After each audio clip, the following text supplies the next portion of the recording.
Buffs Nation, what is going on? It's a beautiful Tuesday out here. I mean, it's just gorgeous, and we have a big time matchup to look forward to. As always, CU's in the headlines. We're breaking records every week, and we're doing it in our style. And I just want to say, before I get started, introducing you, RobDaMan. Want to say big channel announcement right here. I upgraded my freaking broadband last night, so this guy should not be cutting out nearly as much anymore. So got to give props to everybody for supporting in the channel. But of course, thrilled to have Rob on again as we talk, every week. Rob, how you doing, man? Man, I'm doing great. But I got a question for you. Is that a Bishop Thomas jersey you got on? Man, you bet it. Yeah, you thought you were slick on me. Hey, there we go. Let's go. Let's go, baby. I gotta have my box office Bishop Thomas, man. How can you not love that guy? And I was kind of comparing this. This is kind of funny because I used the PointsBet promo to get this one from Fanatics, and then I had this Carter Stoutmeyer one that I also got from the Fanatics store. But for anybody who's buying multiple jerseys, just understand, man, that they did the collars differently on that's what I was saying. on these. Yeah, so you see how it's kind of like cut, and then the gold stripe, is a bit longer. It's not like that on my Carter one, but they're both the official replicas. So I don't know if like so many CU jerseys have been ordered that they've just had to go on to like a different like print or model. That's my guess. But nonetheless, happy to support our Buffs, and can't wear this because we got the white out for USC this weekend, but hopefully can rock them for another game this year, man. Yes, sir. So, yeah, man, it's a lot of fun, but we got a lot to talk about. Of course, we want to get into previewing USC from your perspective, Rob. What we got to do, man, to get to freaking 1-16. Good Lord, we got to do this. We got to do this. We got to make history, but let's talk about, man, what's on your mind? What are you hearing? What's the news going on with Colorado today? What do you want to talk about? So I mean, the only major news that's come out so far is that Ryan Wingo, a 5-star wide receiver, would no longer be visiting this weekend. He will be coming in December now on his official visit, which that is major news. Just due to the fact of coming in December, right? That's right around the time doing signing day. So with that being said, on signing day, hey, you ain't leaving Colorado till we get that pen on paper, baby. Yes, but he can't be there on official signing day, so don't get the words said that he can't leave. But it's a blessing to get him right before signing day, and we're the last school that's in his mind before signing day. So that's the only major news in recruiting. We do got Cam coming. He is a wide receiver, 5-star wide receiver out of Texas, or Alabama, sorry. But he's committed to the Texas A&M. That's going to be out here. We got a linebacker that's coming in on a visit. There's still players trickling in that they're trying to finalize flights and stuff for right now. So as the days that come, stay tuned because the information will be dropping, baby. Man, I love to hear that. And is Wingo coming here for a game in December? Would that be the last home game, or would it be after our regular season finishes? It will more likely be after our regular season finish, but he might come up for a game. Just because he pushed it back, he might still end up coming here for a game. But as of right now, his plan is to make a decision in December and come up here in December. So if he comes up here before December and comes back in December, watch out. That's all I can say is watch out. Keep your eyes open. Stay tuned, baby. Yeah, man. I love it. Yeah, I think here soon, man. This is just my intuition, not based off of any sources or anything, but man, I feel like we might start getting some steam here on the recruiting front now that we've had some visits, and of course, some big visits coming this weekend as well, like you just alluded to. So man, I'm excited, and heck, if the rumors are true and we're having Lil Wayne back, we're having LeBron James out here, this weekend, Matthew McConaughey. I mean, this Yeah. game is definitely going to break the ratings record that we seem to break every single week now. I mean, a little over 10 million against Oregon last week, and Yeah. I would imagine this game against USC, man, is going to be a lot of fun, man. What are you kind of expecting, or what are you hoping you see the Buffs adjust and change, man, to be able to throw USC off, man, and surprise them? So I would say this before I get into that. The list of people that's coming for this weekend is a lot more than what you expect. And I'm talking Okay. about the big time celebrities that are billionaires.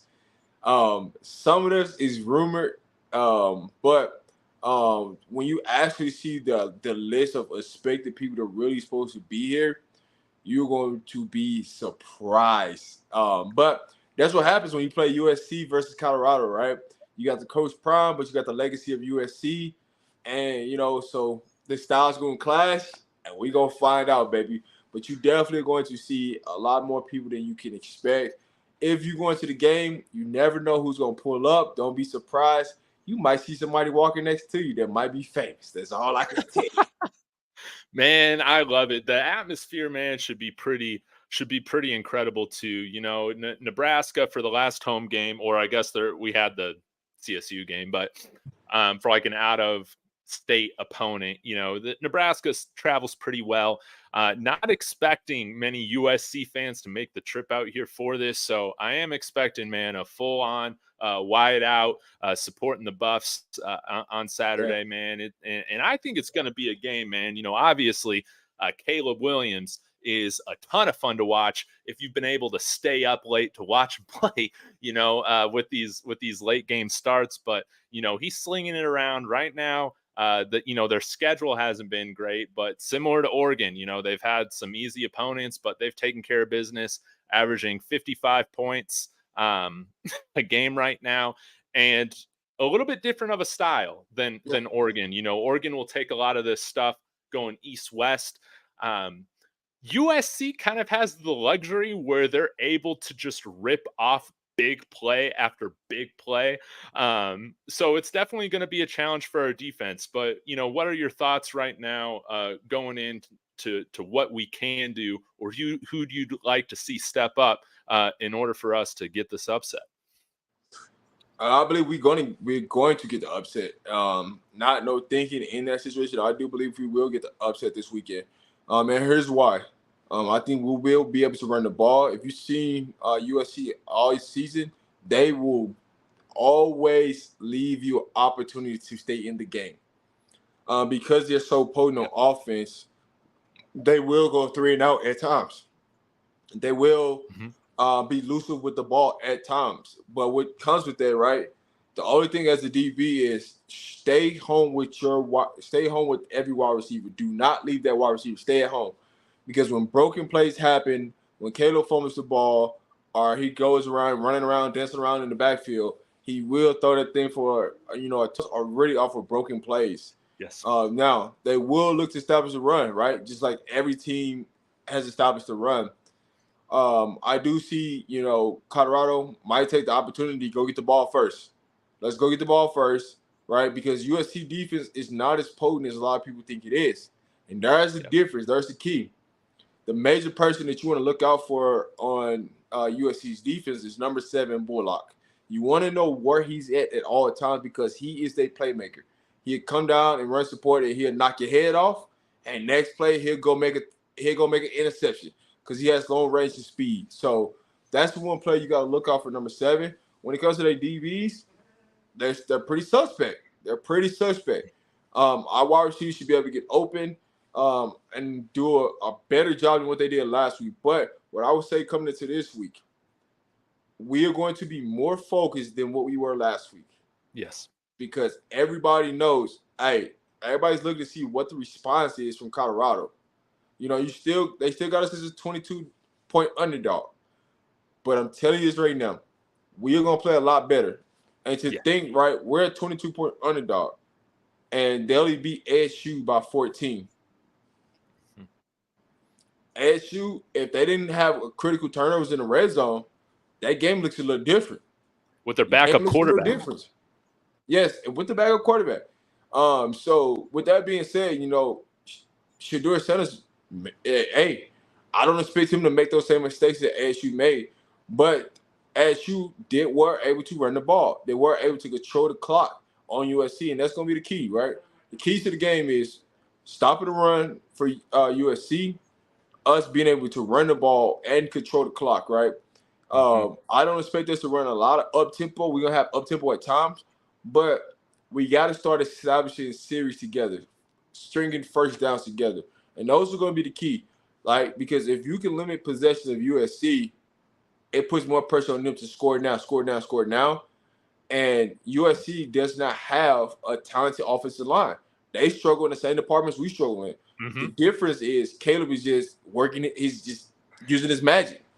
And he's, completing a lot of things off of broken plays. So those are the things that what I'm looking for is, our defensive line versus their offensive line, and our offensive line versus their defensive line. And Shedeur Sanders coming out and show the world that, hey, it ain't no fluke. Yes, no doubt. That's funny, man. Like I've only really talked about the keys to the game. I guess like on Twitter or whatever, like responding to somebody, man. And it's funny, man. A lot of the stuff that you just mentioned, like, is stuff that I've been thinking too. Of just, I like to see us running up tempo. I like to see our offense in a rhythm. I don't know if this is the game for that, because I think we need to limit possessions, for Caleb Williams and USC. And I was taking a look yesterday at some of the Tulane film from the Cotton Bowl. And of course, USC has some different personnel there, but again, same system now. And I think that even if we're not running up tempo, there's opportunity for us to cause confusion or find favorable matchups if we're just using some simple shifts and motions pre-snap, depending on what kind of looks we're getting. And I think it's just so imperative this week that, the Buffs there needs to be a commitment to the run game. I think I would imagine, I want to give Sean Lewis the benefit of the doubt that there was more of a desire to get a run game going than what we saw play out on Saturday. But again, if we're already falling behind 2 scores after, 3 offensive plays, you can't, it's easy to just let things go. That game got away from us pretty quickly. In terms of establishing more of a run game, what do you think the keys are for that? Would you like to see some different offensive linemen come up? Are there some different, sets that we could, run? RPO stuff with Shedeur. What are your thoughts? So I always say this: it's hard to run RPO if you ain't got no running game. It's just hard. But to that point, right? Yeah. I've been saying this on my channel for the last couple of days. I would love for them to go ahead and take out Big Tank and move Sy'veon Washington to left tackle. He's used to play left tackle. They moved to right tackle. I would love to see that move happen. And then, bring in a Jeremiah to play on the right side, or bring in a Reggie Young to play on the right side. And I think it will balance out the offensive line. Now, that's not, everything can be put on Big Tank, but Big Tank is the one who's giving up the most pressures. And we need to protect Shedeur's backside, right? We fix, covering up Shedeur's backside is going to make us a more productive offense. Yeah. I do think we need to pull more guards and our center and guards more in the running game to give us opportunity. But what I would say to this, right, and also to this, we need to play our bigger running backs when we try to run up the middle, run off tackle, things like that. Like, this is a game that's meant for like an Alto McCaskill to 4 breakout game. This game is meant for Sy'veon Wilkerson to go crazy. This game is meant for smoke. And use, Dylan and Hagerson as, our speed options, getting space option type of backs.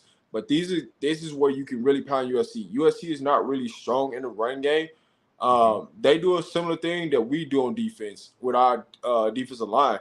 They jump into the wrong gaps at times, and they create bigger holes and they allow you to break through and just feel on to that second and third level. So this is definitely a game. And one of the things I see with the bigger running backs is when they get hit, they going forward 1 or 2 yards. When Dylan Edwards and Henderson gets hit, they going backwards 1 or 2 yards. And so those are the things that we don't need, right? Even if we're getting 2 to 3, 4 yards in the run game, that's production, and that's what we need, right? Yes. You need for them to think that, hey, they're gonna try to come run the ball. And then, now you can run an RPO. Now you can get Dylan in space. And one of the things I would love to see is Sean Lewis be more versatile and move Dylan Edwards around in offense. Move Xavier Weaver in the offense. Move Javon Antonio around in the offense. Move a Jimmy Horn, right? Put Jimmy Horn and Dylan back there in the backfield at the same time. And make the defense have to react. Because I'm going to tell you this, USC is going to put number 1 brace all over the field. So why not, do different things, move your players around, get creative to get your players the ball in space. And I think those things will happen just because we got to get first downs, right? I'll say this. We get up to 20 to 28 first downs this game, we win this game. Okay. Mark it down. 20 between 20 to 28 first downs this game against USC, we win this game. Awesome. I love that. And man, I think you're right. This game is meant for our bigger running backs. Again, who knows why, Alto was playing in the 4th and not the 1st, but I want to see so much more of him this week. I want to see more of Smoke, like you just hit on. Like USC, they have, and I'm wondering if it's like an Alex Grinch thing where these guys are like constantly, jumping into the wrong positions that are just leaving open, even bigger holes to run through. You even saw Arizona State's back, Scadaboo. I mean, he's not a big guy, that little guy, number 4. And, he was breaking multiple tackles, running for a 50-yard touchdown, doing this or that. There's opportunity. I think that we just need to have this mentality of like, we are going to go and dominate in this because it just doesn't, when you're not even having a commitment to it in the games, I imagine that it, makes it even harder, for that momentum to get going, trying to establish, a run.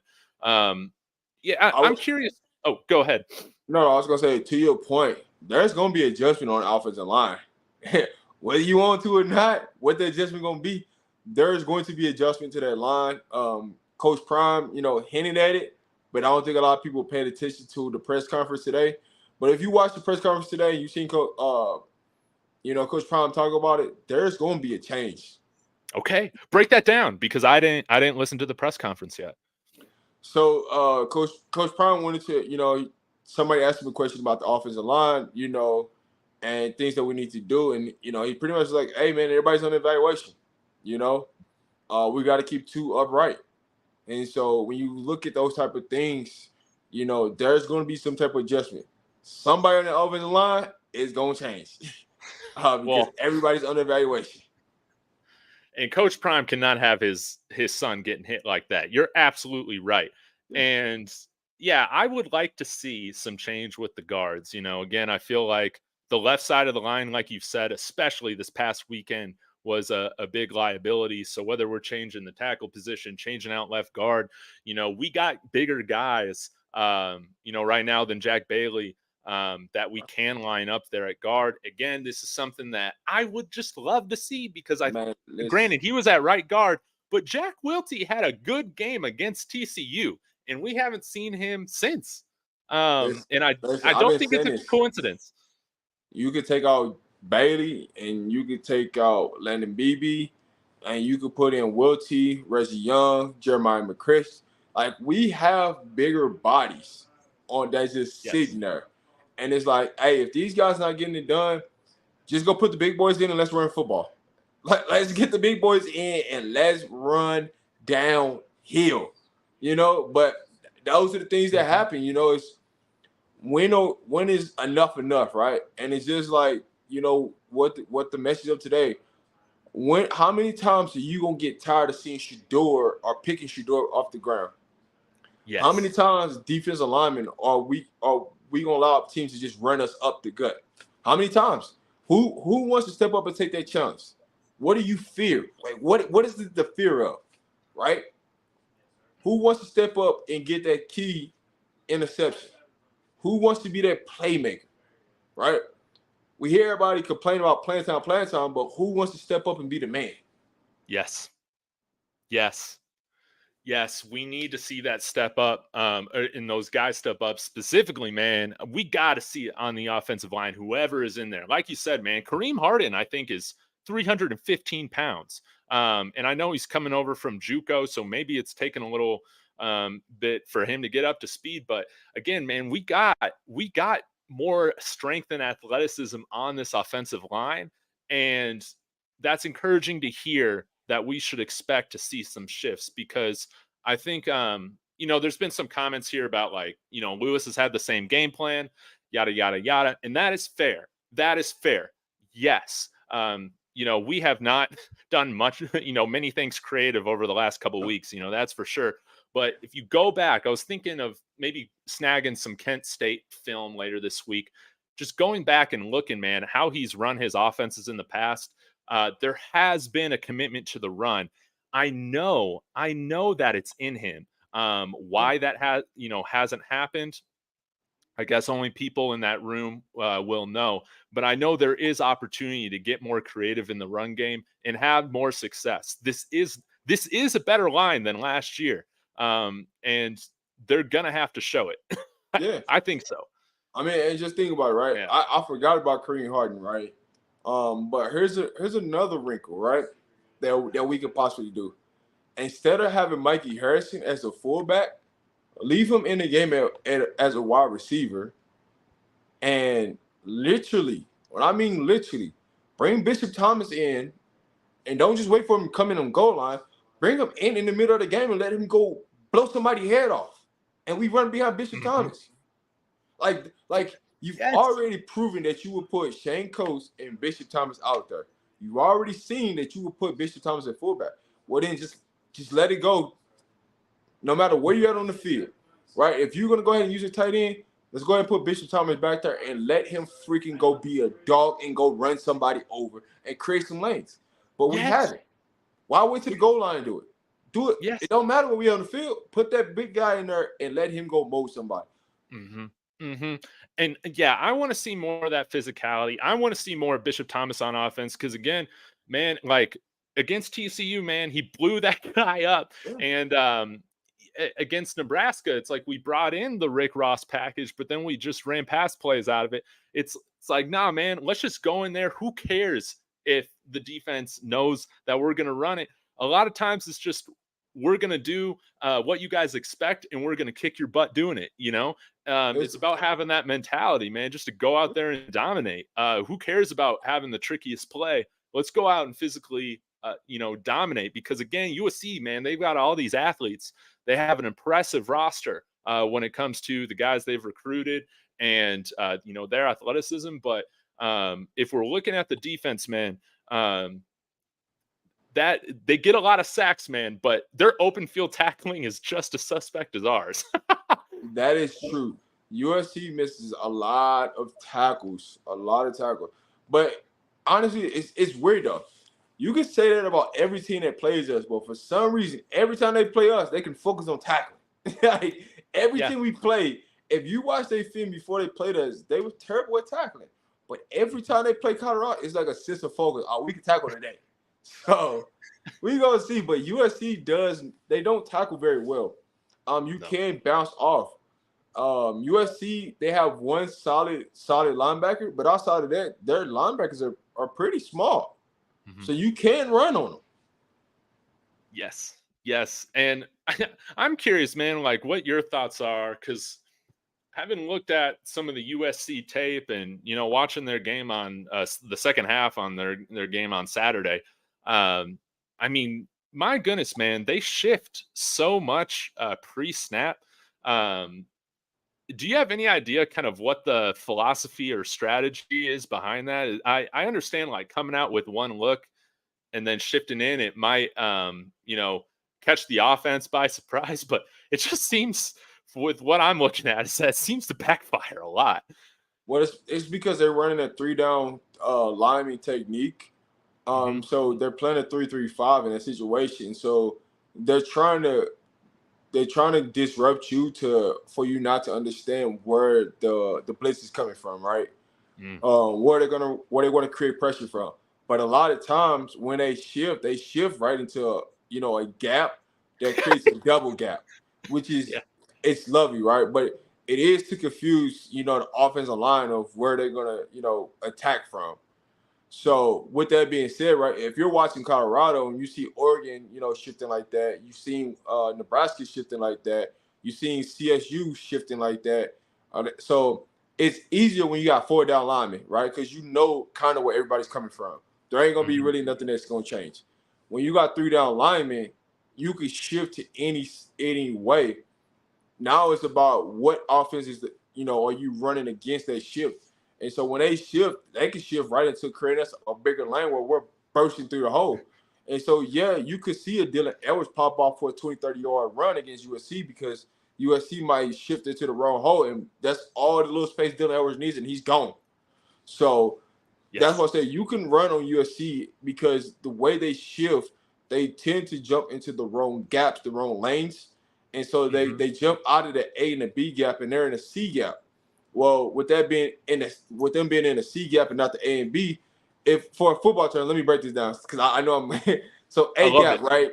You're that's the pressure right up in the center, right? B Yes. gap, you're looking between the guard and center. C gap, it's the guard and tackle. So a lot of people don't understand that terminology. So that's why I wanted to break that down. In a sense, for the football sake. But a lot of times when you see USC, right, they jump into out of the A and the B gaps. You're not really getting that pressure up the middle. Mm. And so I see a lot of people always talk about like Burr Alexander. But if you really watch the film, Burr Alexander really not out there a lot of plays. He's literally out there for 2 or 3 plays. He's coming out the field for 4 or 5 plays. So it's like he's not going to be a problem than what you think he is. So, you taking that factor of Bear, right? He's going to make his plays. He's going to give you, 2 or 3 plays. He's going to be like, damn. And then you can do about that. That's just Brett. That's just him. But then he'll turn around and he'll be lazy for the next couple plays. So it all comes down to our scheme. I do, what I would love to see on the offensive line is them, get their splits a little bit wider. I don't like the Okay. close splits just because it allows too much access to the quarterback faster. Now I understand why the close splits are. Is because when you're trying to run the running system that we're running, it's easy for them to explode off the ball and for you not to shoot the gap. But in reality, when you go into pass protection, if they create their splits a little bit wider on the offensive line, it gives the edges it's a farther way to get to Shador. It's a longer way around to the quarterback. So Yeah, that's a great point, man. Yeah, because I was watching my friend Ryan from Sports Chat 503 from Oregon. He did just a little film session, just breaking down, some of their best plays on Saturday.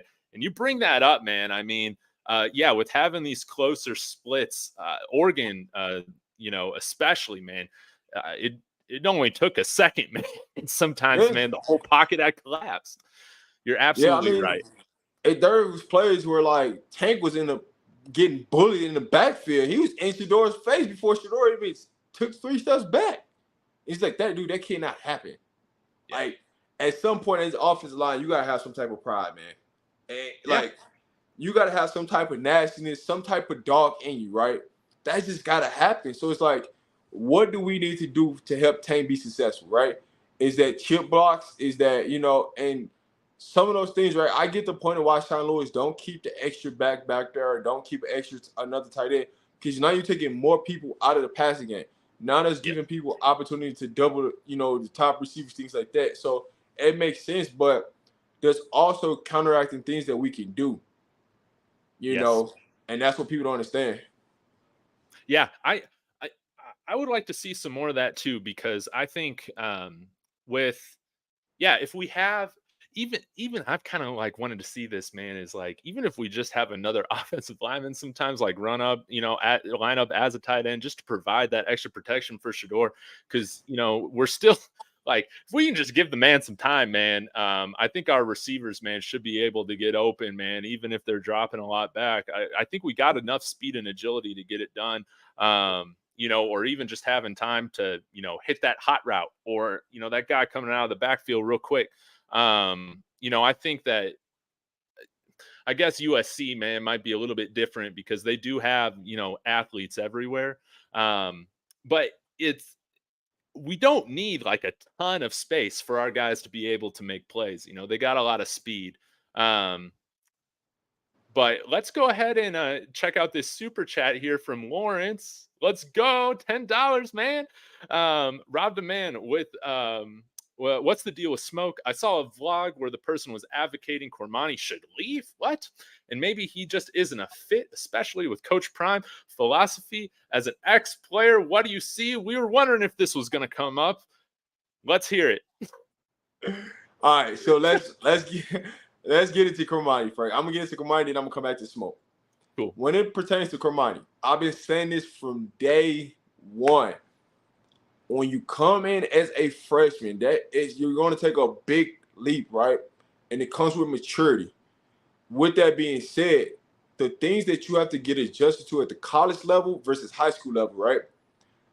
High school level, you can go out there and you can just be an athlete. You don't have to study film. You don't have to do anything like that. Your natural ability is just going to take over.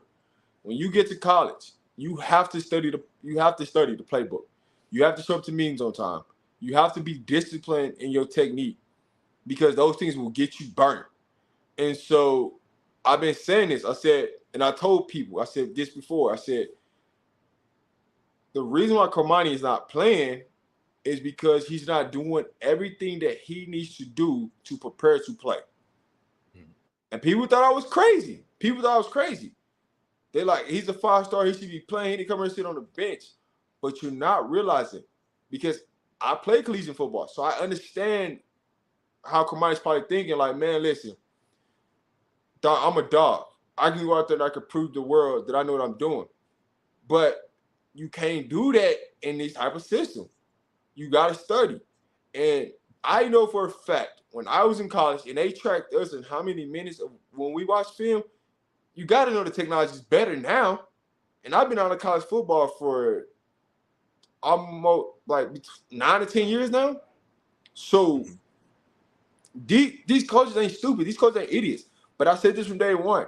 Coach Prime will go back and he sees who's watching film and who's not. So when people ask, well, why is this player on the field and why this player ain't on the field? It's because Coach Prime, all he did was he pulled up and seen who was watching film and who wasn't. So that's a really a key answer to why certain players that's better talented that sit on the bench that should be playing, there's an answer. And it wasn't just a Cormani answer to that. It was an overall answer to why you don't see certain people on the field that is better than some of the people that started. Because they don't want to do the proper things that they need to do to be successful. And what that means is you're not studying the playbook, or you're late to meetings, or you don't understand what the scheme is that we're talking about for the week. That's all it is. When you start to understand those things, everything else is going to work out. Because Coach Prime always looks at it like this. If you ain't studying your playbook and you ain't putting time in film, how can I trust you to be on that field? No doubt. And go ahead. Go ahead. I was just going to say, again, man, like, I'm not trying to make excuses, but just like approach it from like remembering how stupid I was as an 18-year-old. And then again, these guys have different expectations than, I had just going into college, just being somebody that needed to take care of his schoolwork, right, and work a part-time job. But I mean, sometimes it can just take a while, man, to get into the groove, to understand and start developing that muscle memory of what is expected to prepare every week. 18 years old, moving to a brand new place that is significantly different than Florida. This isn't something particularly just to Cormani, but Yeah. this pertains to a lot of people leaving their home for the first time, man. It can just it can just be a lot, even if you're surrounded by teammates and friends. I remember my first, semester or two away in college, a 20-hour drive away from where I grew up. You just get homesick, man. It can be a difficult transition. Put on top of that everything you need to be doing to prepare for college football at the highest level. Sometimes it's just a little slower process than immediately week one. Yeah, and to add on to your point, right? I see people keep saying Cormani's gonna transfer, things like that. Do you think it's really gonna be different if you go to another big time school like Ohio State, Alabama, Georgia? You think they're gonna let him get away with something like that? It's not gonna happen. Some schools will allow a player to do that, but at the end of the day, if you keep making the same mistakes, it's because you ain't going back and watching your own self, because you don't want to be critical of your own self. That's what it really is. And so I know when I was a freshman, right? I remember my mindset was, man, football, partying, females. You know what I'm saying? Like, that was my mindset. Because it's like, you're a football player, so it's like you getting all this attention. Any girl just come up to you on campus and be like, "What's up?" You know what I'm saying? So it's like, so I remember like what I went through, because I'm like, hey, but Cormani is more of a person that, he's an introvert. So he stays to himself. He's very private. He stays to himself. So he don't really have that factor. His factor is more of, man, hey, bro, just get in your playbook, man. Yeah. Just watch the film. I remember I had teammates, this is what they would do.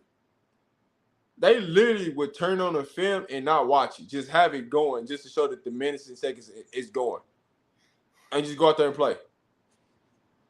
And some of them was right and some of them was wrong, but it's like, you knew if somebody really was watching film or somebody who really wasn't. But as a freshman, those things happen, man. And so we got to get out this notion of, well, he just got on campus. Man, listen. It comes down to this. It's either will or skill. Cormani got the skill, so it's a will issue. You can't say, oh, he's been on 3 months. We're playing games now. If you're still doing the same thing and we playing games now, you don't want to be on the field. That's just what it is. Yeah. And we got to give, again, I don't think we're giving up on him or anything like that. I think that's a total overreaction. Sometimes it just takes discipline and accountability a little while for it to, create the then change in results that you need. We're talking about an 18-year-old player, not somebody that's played in the NFL for 10 years. That's just my perspective on it. This is not surprising. I feel like this happens all the time throughout college football. Now, to answer the question about Smoke just in a room full of, we got so many running backs, right? And I'll be honest, if it's me, right, I think Coach Flea needs to go ahead and narrow this thing down to 2 running backs. I think, trying to play 4 or 5 running backs a game, that's hard because you're trying to feed everybody. Right now, let's limit it to 2. Alto is ready to go. All right, he's ready to go. He's number 1. I don't look at Dylan Edwards as a running back. I look at him as all-time, like all-purpose. So go ahead and put him out there in the slot. Go ahead and move him all around the field. So with that being said, Alto's number 1. I got sy'veon Wilkinson number 2, Smoke number 3, Hank number 4. That should be the lineup. Yes. That should be the lineup. Let's come in there and let's play big boy football, right? You keep saying, we need to run the ball, and what can we do? Put those bigger backs in and just let them run. Yes. Because a lot of these times, our running backs, when Dylan and Hankerson get in, it's literally first contact, they going down. They're not even breaking through off the first contact. Well, if you put some of these bigger backs in, they're going to run through them, and they're going to make first contact. You can see it every time sy'veon Wilkinson comes into the game. What happened? the offense gets to moving because he's getting 4 or 5 yards to the pop, or he'll break off 10 yards and then they're taking right back out the game. And it's like, why, man? He's moving the chains. That's the back we need in the game. But we're trying to keep everybody happy. And odd man that's out of the situation is Smoke. Which now coming into this week with everybody under evaluation, I do believe that, you know, you're going to see more Otto this week. Because, you know, him coming in that fourth quarter, that was just about confidence. Building his confidence and show, hey, man, I'm back. My knee is right. You see me with the jump cuts. You see I can go get it, right? Even though it's against some backup players, you got to see him in action and start to build his confidence. And that's what the main thing was about. Facts. Man, and I've been seeing some of the comments too about like, hey, well, we got guys like Karlsmeyer or, you know, Dylan playing too. And, you know, here's the thing. I mean, sometimes like people just grow at different paces. Dylan was here in January. Carter was here the entire summer. And again, I think that there is a natural, we have to look at Cormani as Cormani, not through the lens of Travis Hunter. And I feel like that's where a lot of fans are doing when it comes to him. Nobody is Travis Hunter. That man was preparing and playing like a professional well before he started his time at Jackson State. I would tell you this: Coach Fleet will not be fired. I see that comment, but Coach Fleet will not be fired. I can tell you that. That's the assistant head coach. So that ain't gonna happen. You can book that one. But I would just say, right, if you're going to come out and make a statement and say, "Hey, we need to play two running backs," then make that happen, right? If you want to, don't come out and make a statement and then play 4 running backs, because now what you said ain't true. Right. And I agree upon, you know, trying to get everybody in and out, but we really got to make this to, hey, let's get 2 running backs in there and let's get them going. Stop with all the nonsense. Let's get the right 2 running backs in there and sprinkle in a Dylan Edwards, right? Because you know everybody keying on Dylan Edwards. So now run Dylan Edwards off of jet sweep and counter on the backside with Otto. Counter on the backside with sy'veon Wilkinson. This don't take common sense, right?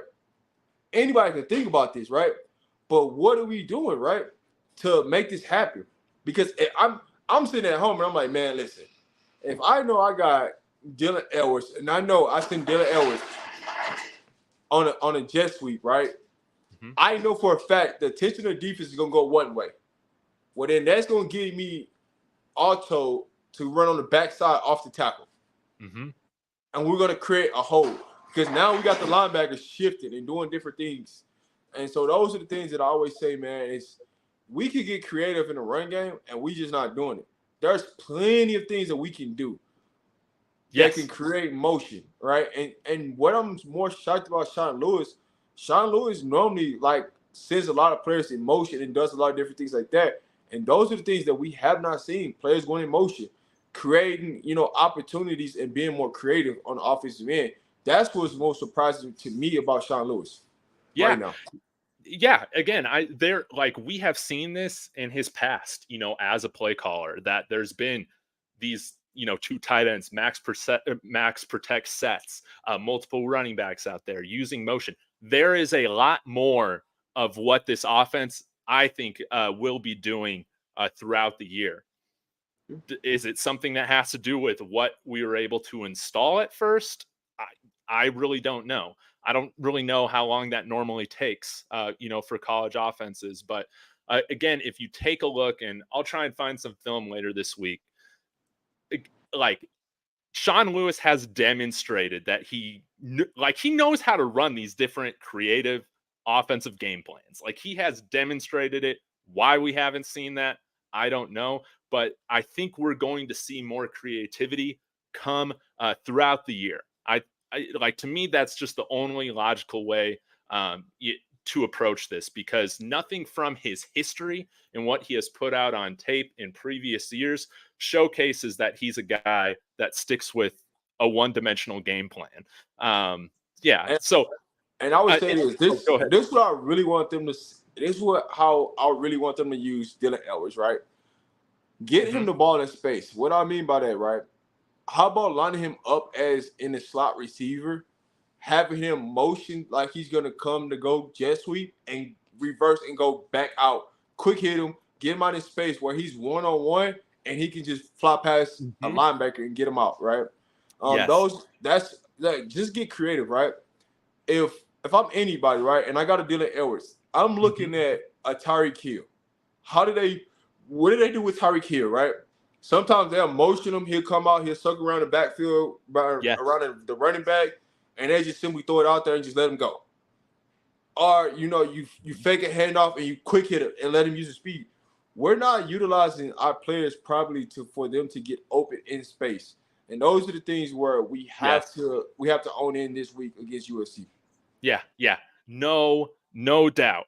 And again, I think, guys, going into this week, this is going to be awesome. This is going to be a chance for us, again, to pull off the impossible, to get our first ever win as a university against a program that has consistently beat our butt, for the first 16 games that we have played them. It's time to get to 1-16, man. This is going to be fun. And we knew coming in that this thing was not going to be perfect, from the get-go. So we're 3-1. We got our butt whooped in one of the hardest places to play in the country. And I think we're a better team than what we showed, but we were out-coached, we were outmanned, we were outplayed by the Oregon Ducks. But going at the end of the day, this is a rebuilding year, regardless of how people want to label it. I still think, we're winning a ton of games this year, but it is too early to be calling for people's jobs right now. I don't agree with calling for anybody's job right now, but I would say everybody's being evaluated right now, right?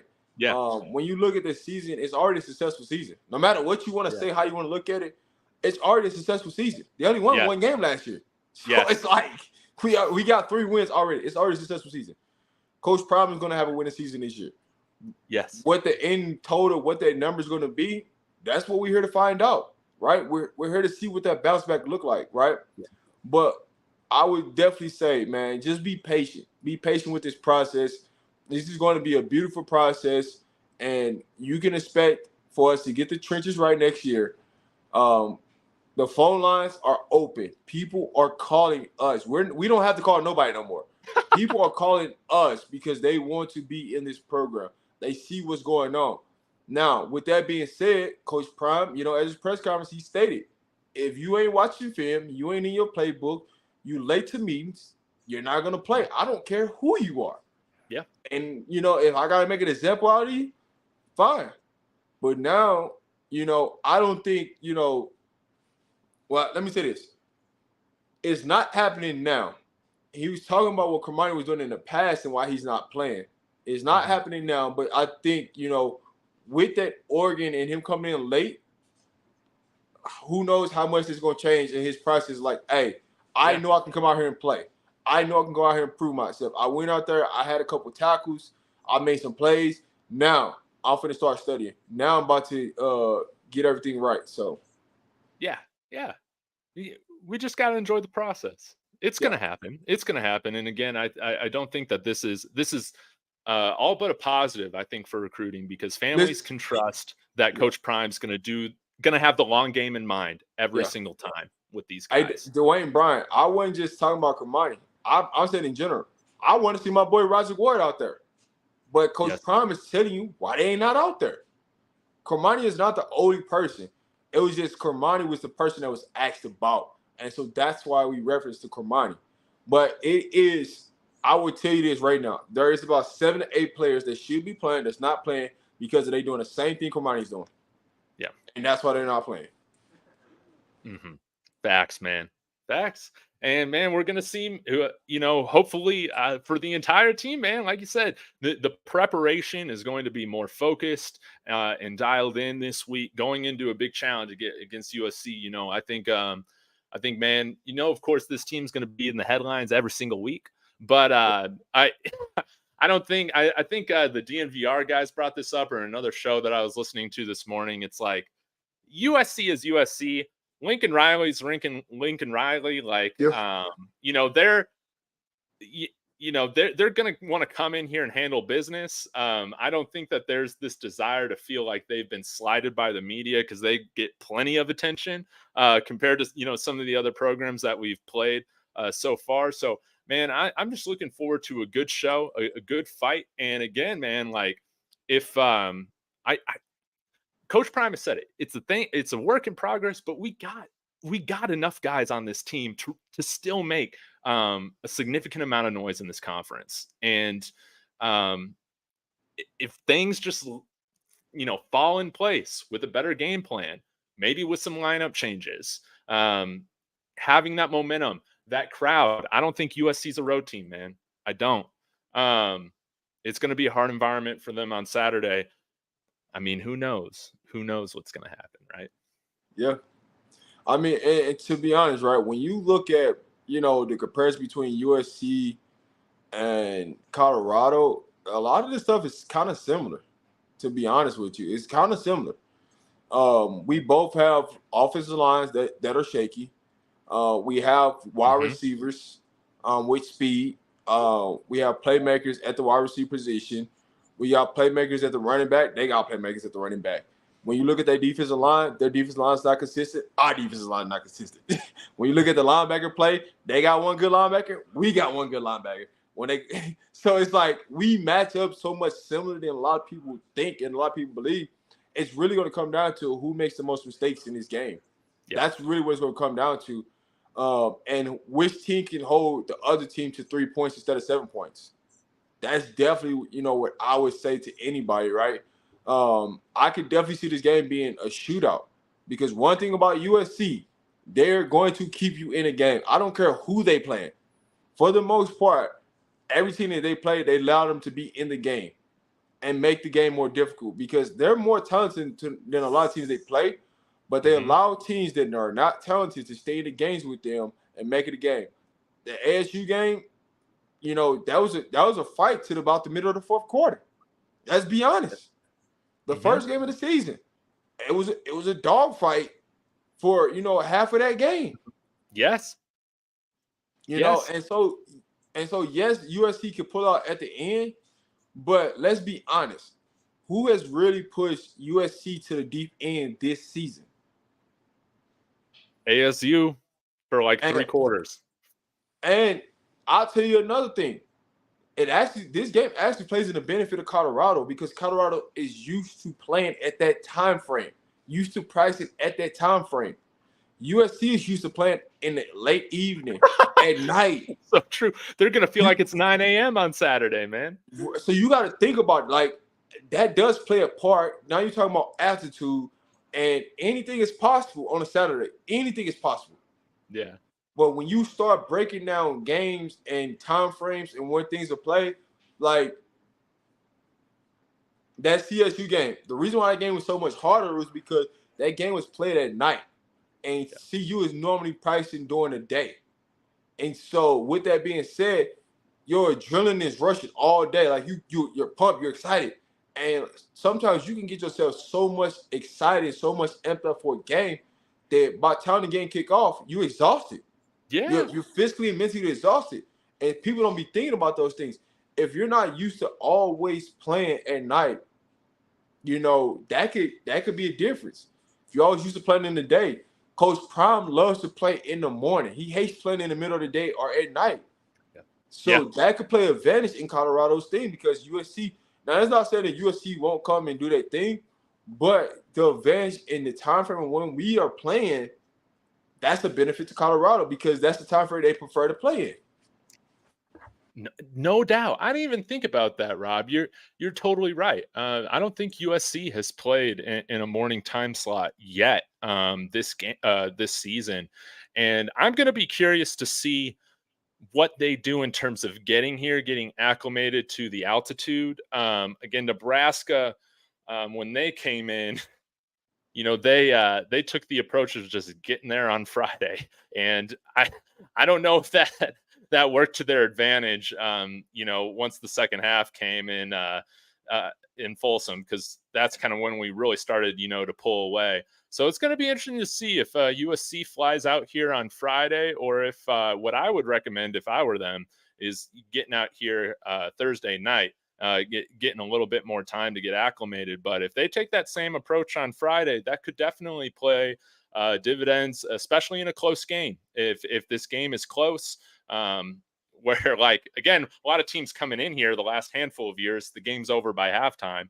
Altitude doesn't really make a make a difference, but when games are closer going in the second half, man, they will feel it, man. That's a wonderful point that you brought up that I hadn't thought about. It's so many points that like you can look at, and everybody's giving USC all this credit, but there's a lot of things that play in a part that favors Colorado that a lot of people don't think about. And so those are the things that you got to be mindful about when it comes to playing, Colorado. Plus, I'm not giving USC anything. Hey, if y'all want to show up here on Friday, show up here on Friday if you want to. But I would say this. When Lincoln Riley is time to play in big-time games, he kind of struggles. That's true. It is a theme. If you notice, when he was at Oklahoma and they played Texas, what did Texas do? They always try to make sure the game was in the morning or early morning, like the 10 a.m. or the 12 o'clock window. And Lincoln Riley teams always struggle doing day games. That's all I'm going to say. Facts, man. Man, you just reminded me of something else I was going to say, but oh, well, I guess it doesn't matter. But, I was going to say this. The fact that we haven't been that creative on offense, if we decide to do that this week, that really plays to our advantage. Just like how we caught TCU off guard. I feel like week one, they just didn't have any, direct tape to go off of for how we were going to approach things. And yeah, this is going to be a great opportunity to hopefully implement some new things that we've been asking for, that we've been wanting to see. And, hopefully it will catch them, by surprise. But I got to start wrapping up here, Rob. Again, I always appreciate hopping on here with you every week. Can you let everybody know where to find you and what to be expecting, to see from you and your channel for the week leading up to the game? Yes. So you can, if you see my name is RobDaMan Media. If you just type in RobDaMan Media on just in YouTube, you'll find my page. I go live every day, 11 o'clock Colorado's time, 12 o'clock Central, 1 o'clock Eastern, 10 o'clock Pacific. So those are time zones that I go daily every time, man. It's always a good show. You never know who's going to pull up on my channel. I have former, collegiate players on my channel. I have coaches on my channel.